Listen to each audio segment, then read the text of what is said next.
Okay, guys, welcome to another episode on the Peak Performance Podcast. I'm really excited for this guest today. He epitomizes peak performance when you learn his story today.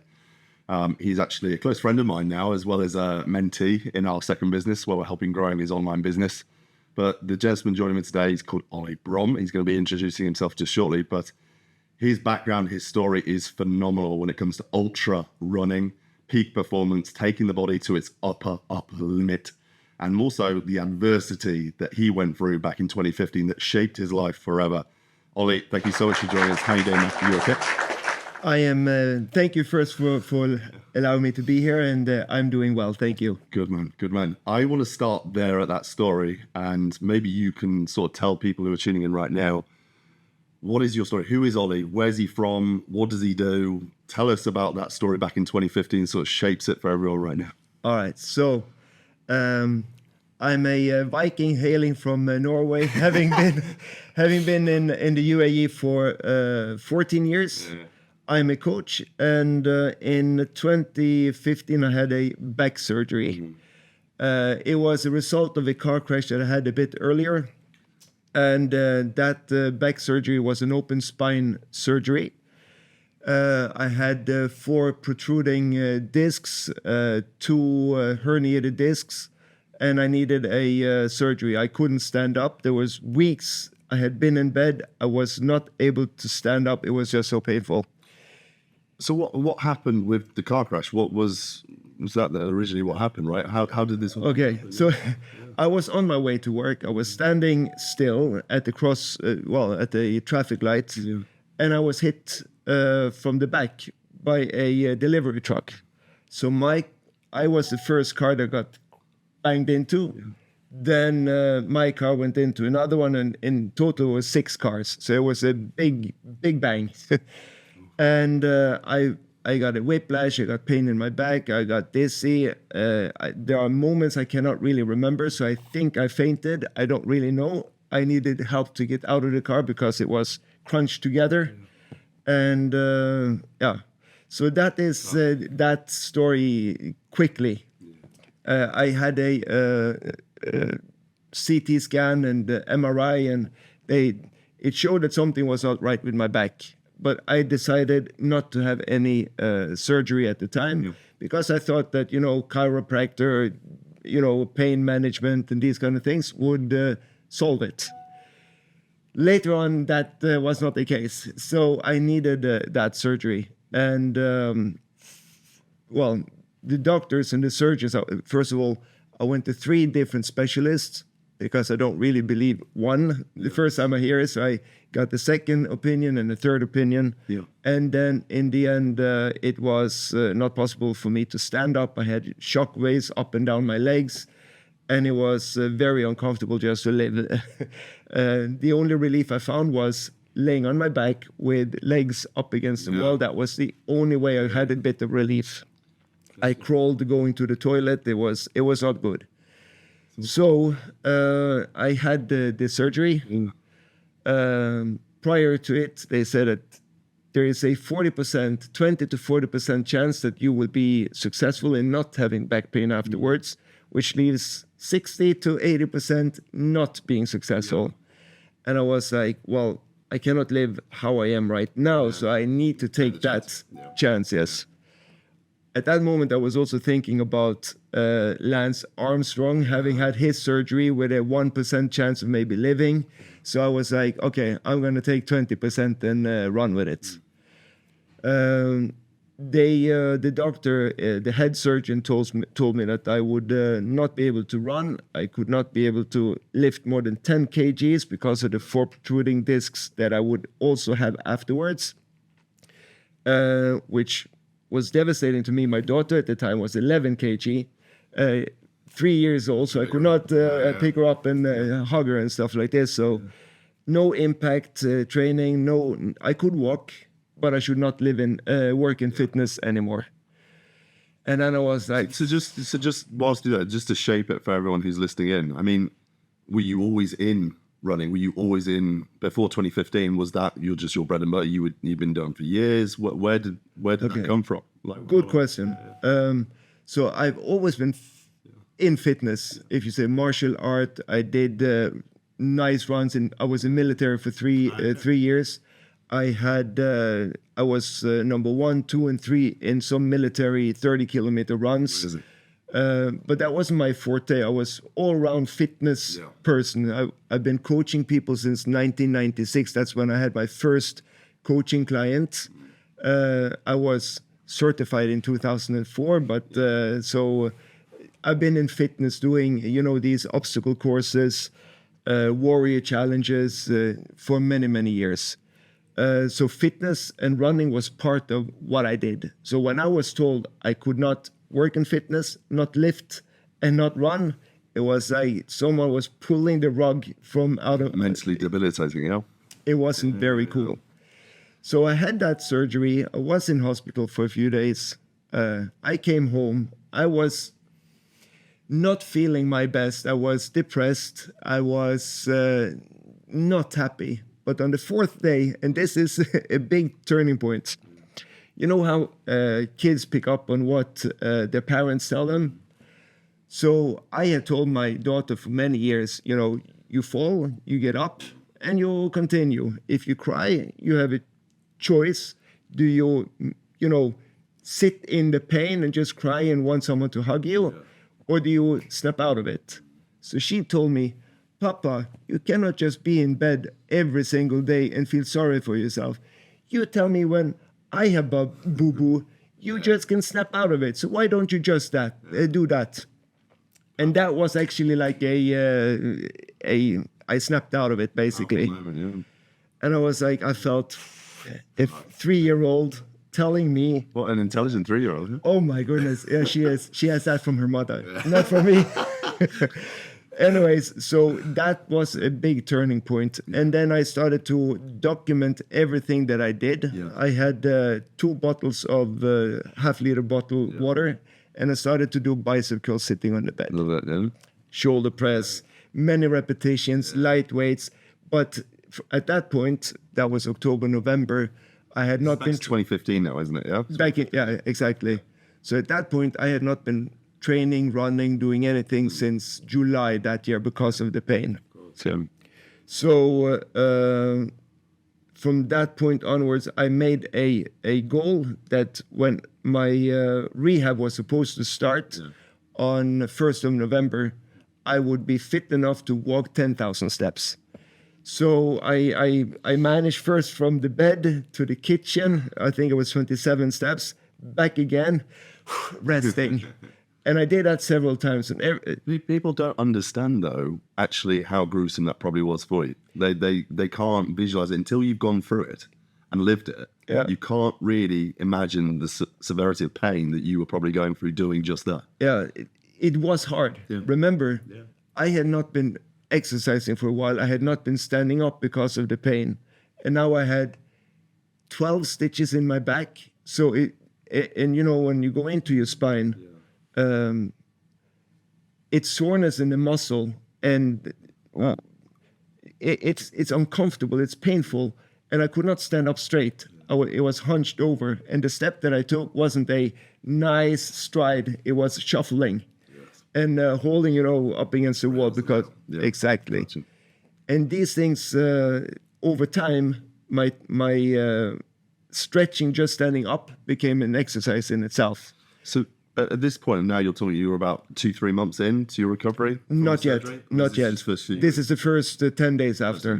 Yeah. Got you. Yeah. So when I then started to get my stride back, 31st of October, I walked 11,000 steps.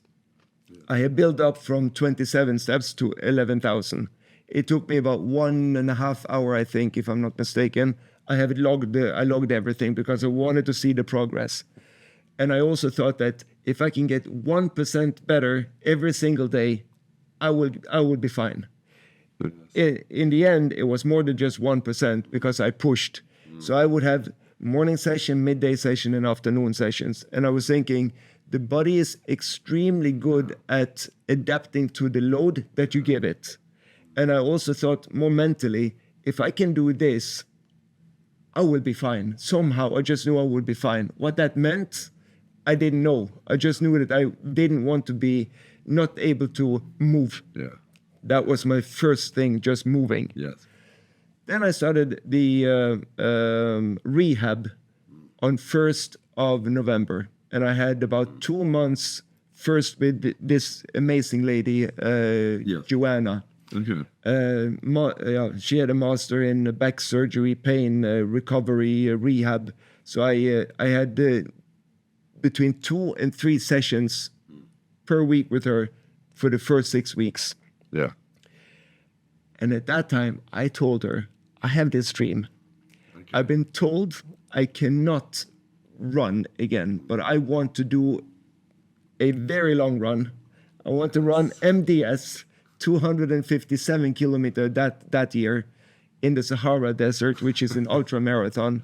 Never had I done an ultra marathon before. I had just completed another marathon, my first marathon the year before, just to see if I could do it. And then she said, let's take it one step at a time. But she was not against me. She just said, let's see, the body is, she was like me, the body is a phenomenal machine that when you give it the right adaptation, there's almost no limit to what you can do. And just having her in the corner made me think that, well, Awesome. maybe I cannot run it, but I can surely walk it. Yeah. So you're saying basically your daughter's running towards the ocean. Following the ball, she's getting very close to the ocean. She does not know how to stop. Okay. And I was further away, so I just ran for it. To grab her, right? I did not want her to get into the ocean. And then she looked at me and I looked at her and said, I ran. And she said, Papa, you're not supposed to. And then we're like, why don't we run together? So actually we ran together like 100 meters, like jogging on sand, and there was no pain. And then we did it a couple of times, and it was like my back felt okay, a little bit awkward, but then it sparked like, shit, I can both walk and jog and run in a nice sequence. And that's how I thought, now I have my strategy. Okay. Coming back to Dubai, I had my first little jog on a skydive Dubai Calisthenics Park.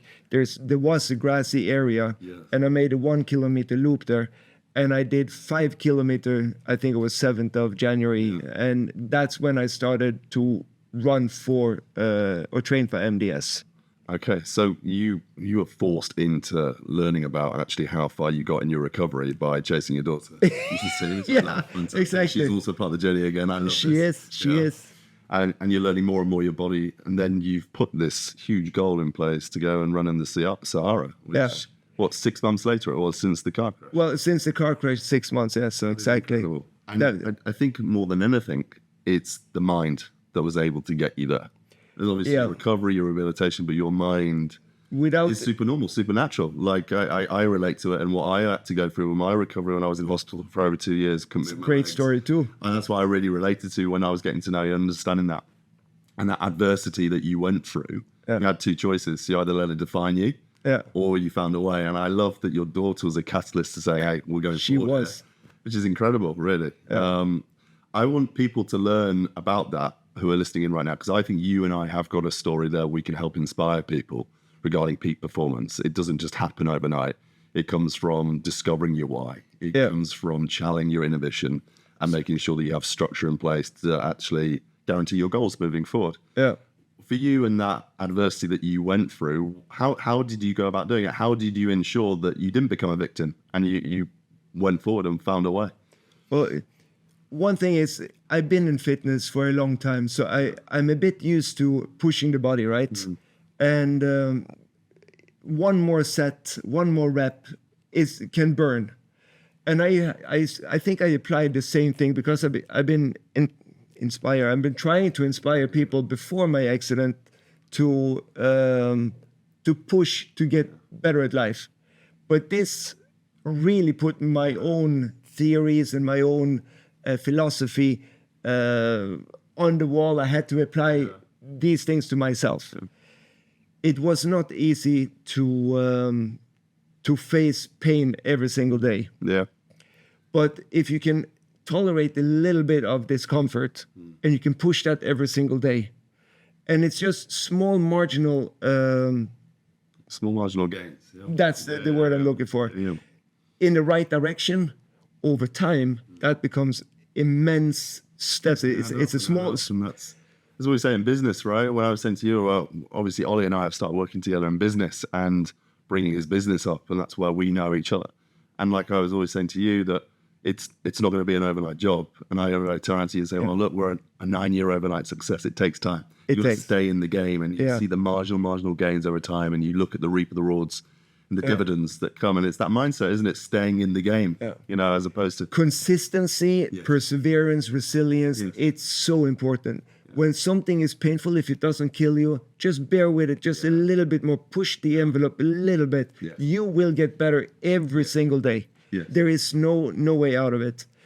One thing that did fuel me, though, when I got back after rehab and I was ready to work at my employer at the time, I was allowed in, or I was invited into the HR with the human resources director and hotel manager. And I thought they were going to welcome me back, and this is what has happened with your team and so on. But no, I was being let go of at the same time. And I think that also fueled me, because it was all based on the letter and recommendation from the doctor saying that I could not run again. I could not lift, be in fitness. I needed to find a new job. And that was just a loose recommendation. It wasn't a set in stone recommendation.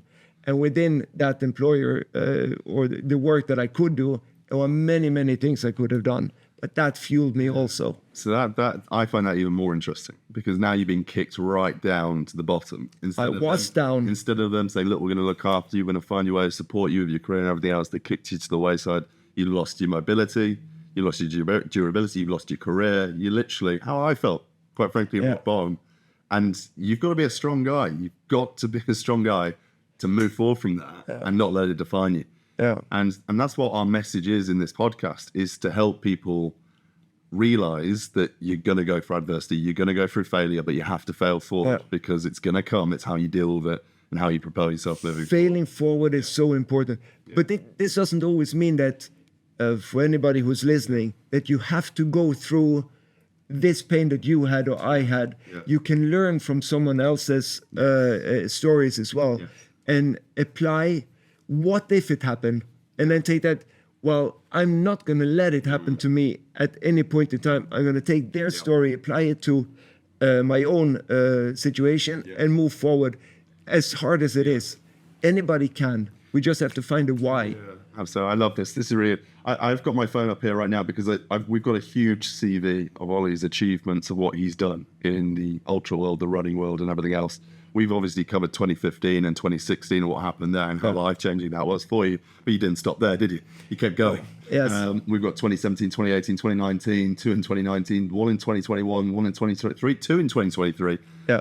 Tell us, you've gone on and on and on to do these crazy races, and you've performed really, really well in these as well, like 3rd and 4th place in some of them. Tell us what you've done. So what comes to mind is, all right, so first I had this race in 2016, the first MDS, 1,300 people at the start line, and my goal was just to complete it. So I didn't run the whole thing, I have to say, but it's a lot of sand as well. So you have to understand that sand is pretty difficult to run in.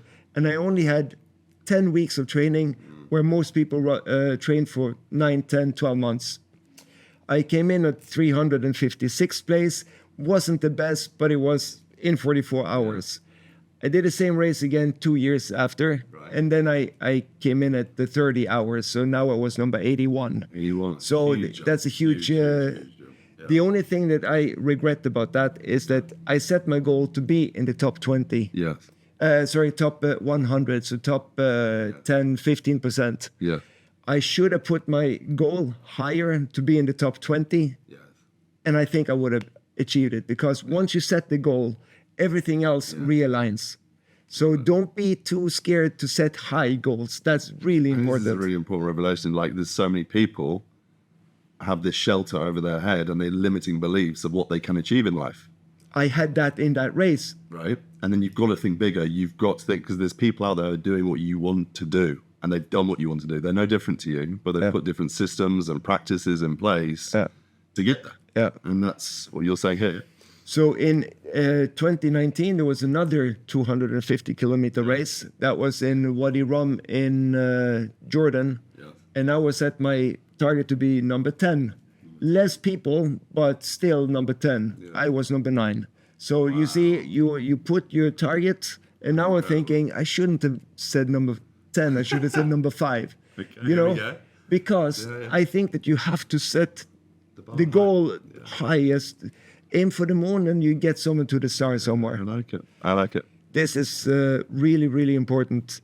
Same year, I think it was 2019, I had a, for those who don't know, Backyard Ultra. Okay. Backyard Ultra. It's a race. It's called the Last Man Standing. And it's a race where everybody starts at the same time. They have a set route, 6.7 kilometers. It's a loop where you run every hour on the hour. Yeah. So if you run very fast, let's say you spend 40 minutes running, then you can sit down and wait for 20 minutes. Yeah. Or you run it very slow, and then you have maybe 2-3 minutes of rest before the loop starts again every hour. Interesting. And in that race, I was number 1 out of, I think, 50 or 60 people who signed up, and that was 29 hours of continuous running. That was a pretty good. I felt good about that. And I'm sure you're thinking when you're running that and you're thinking, oh, I've just won this. This is amazing. I'm setting my bar high and everything else. Surely some part of you goes, you know what? Only 4 years ago, I was in a hospital bed. I was told I could never run again, and I'm now winning races. Yes. Backyard Ultra. What the hell? So you are right. From time to time, I pinch myself a little bit. And my goal is, while I like to be performing well, my goal is just to continue to run. Yeah. And when I'm being asked, why do I run so much? It's simple, because I can. I thought at the point in my life I could not. Yes. So when I know now, I'm appreciating being out in the mountain, in the desert, and on the trails, and being able to enjoy just moving forward. The body is made to move, and if you don't move, whatever it is, you're doing yourself a disservice. So right now, just being able to move and run, not necessarily for any big goals, it's just a goal to get out and run. It's incredible. Yeah. It's just incredible. So it's obviously you've got this amazing CV of what you've done and what you do. And I want to cover a little bit more about how you've shifted now, because obviously we started working together now nearly 3 months ago, maybe 2.5 months ago. Yes. And obviously you came to me like, look, you were saying about where you're at with helping people. Yeah. Yes, in your business. Yeah. So I have found that after my back surgery, finishing MDS once and twice and winning Backyard, a lot of people come to me asking, how do I run? How can I run better? Yeah. So I have found a niche, if you will, that the busy professional men and women between 30, 35 to about 55 that's the niche that needs help the most. Yeah. Maybe a few up to 60, but in that range. And I found it after COVID with the social media or Zooms and stuff like that.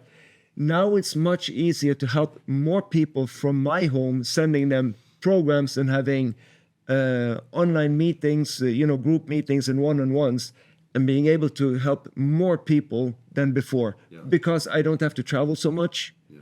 While before it was in-person. Yeah. In-person training is very good, but it's time-consuming. Yeah. If you can help more people by pivoting online, having even group Zooms, like last night I had 6 people in a group Zoom, it's much more beneficial for them and for yourself as well, for me. Because you create more time and energy for yourself and your family. Exactly.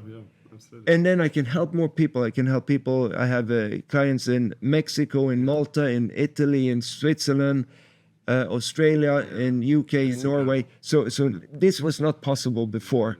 So now I don't have to go into the nitty-gritty, but there are certain performance tests that we do together online. And everything is so beautiful with Zoom, and that you can actually do as if it was a one-on-one in-person training. Amazing. And it works beautifully. Okay, that's quite interesting for us to know then. I love how we've grown over the last 3 months. We've done some great work together. I'm really, really proud of you. For those who are interested, because this is all about peak performance, this podcast, overcoming adversity and optimizing themselves, how do you go about optimizing these individuals you work with? Okay, great question again. A lot of people have vague wishes. Yeah. So it becomes a matter of trying to find their why. Yes. So I do that by finding their values or core principles. Yeah. And when you can identify 5 core principles with sentences and small sentences to describe each of these and why it is important to you, then it's easier to find out why you should create new habits for yourself. Gotcha. Okay. And these habits start, to me, with most of my trainings, early in the morning. Okay. Get it done early in the morning before you start to think. Yeah. What happens then if you've done something good for yourself early morning is that the rest of the day becomes floating. You're pushing towards. Yeah. You create flow for yourself. Yes, yes. So it's what I call the radical rituals for healthy habits early in the morning. I love it. That's it. What do some of those look like for the listeners? It's for most. Again, the age group is 35 to 55. Stiff backs. Okay. A lot of issue just standing up, poor mobility. So it has to do with mobility. Right. Once they get the blood flowing, though, it's easier to get them into doing the exercise that they may not really want to do, but is so important. And then it's the runs and whatever. Some they want to run a marathon, some they want just a half a marathon, some want to do an ultra.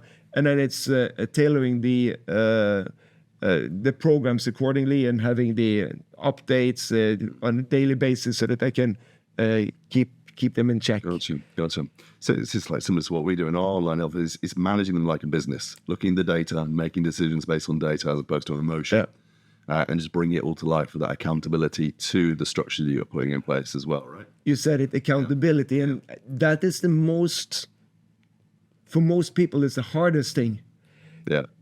To have someone, an accountability partner, whether it's a coach or it's a buddy or whoever it is. But very often they need a coach to teach them certain insights into their own, you say NLP, there's another word. NEPQ? Yeah, AP. Neuro-linguistic programming? Yeah, NLP, yes. Yeah. So it's programming them, reconstructing them. Is that what it is, yeah? Building new habits. Yeah, building that car for them to actually enter the race and stay in the race, right? He has said it before, yes. This is what I was looking for, yes. Yeah. Okay, but yes, absolutely. So you're building that vessel for them to come in, get results, but then keep it moving forward. And it's not only the accountability you provide, it's also that you've been there. You've been at the lowest of lows and you've built out of there. So once again, they don't need to make the mistakes that ultimately you had to endure. Yeah. So it shortens their learning curve and saves their time. Yeah. Yes, I love it. exactly. It's a hell of a story that you've gone through, what you've done. Honestly, the more and more I've learned today, obviously I knew a lot of it, so I didn't know some of these little things. I think it's really special and magical what you've done for, and I love stories like this because it's so powerful, and I respect men and women who have gone through this and overcome because it's not easy, and so I respect you massively for it. Just finishing this segment here because I just want to finish on a really high. You've gone through life and you've learned so much, and you've had these revelations and tips. For anyone listening right now, I know I'm putting you on the spot here right now, okay? But have you got top 3 tips or revelations or advice for people who are listening in right now who want to better themselves, who want to reach peak performance like you've done? How do they go about doing that? What top 3 would you say? Set crazy goals. Don't be embarrassed about them. Just set crazy goals. Write them down. Anything that you write becomes a manifestation. Get up early every single morning and do something that moves towards those goals and ignore the naysayers. Because there are people who will say, what the hell are you doing? Don't listen to anybody. Okay, sometimes listen to your wife, but not when it has to do with your goals. Make them part of your plan. Those 3 things. I think that's a massive one, the final one, because unfortunately, there are a lot of people that do have limiting beliefs, or maybe even partners that have limiting beliefs that stop you from taking action. Yeah. And that's what we were saying earlier. You've got to think bigger. You've got to get out this fear zone of making excuses, lack of self-confidence, inner belief, and get into that learning zone where you're expanding that comfort zone, dealing with new challenges and problems, and bettering yourself to reach your end purpose. And that is a continual self-development that you've got to accept and go through. It's not just going to land on your feet. You've got to work. You have to work the reps and make it happen. Like you said, the marginal gains every day. Yes. But this guy gets it. And I appreciate your time, sir. I really do. And finally, as well, the look, the image, the bandana, the glasses, I think he's the coolest guy we've met so far. I probably just have to say. So it's on brand. But Ole, thank you so much for today. Guys, also, finally, where can they go and find you? Where can they see you on social? You can go to Instagram, olej.brom. That's OLEJ.BROM. That's the easiest way. I'm on Facebook as well. Same name. Or get in touch with him, and then and you can also I'll put you in touch with Ole. Absolutely, WhatsApp is, but Facebook and Instagram the best way. Yeah, he's got some great content, by the way. It's really, really cool stuff. But if you're a keen runner, you're an avid runner, or you're a semi-professional runner, you're a pro runner, or an amateur runner, whatever you are, get in touch with this man. He'll help you on your way. But guys, that's been the podcast today. Hopefully you enjoy this one. Any questions, comments, let us know in the comment section below. We'll see you on the next one. Cheers. Bye.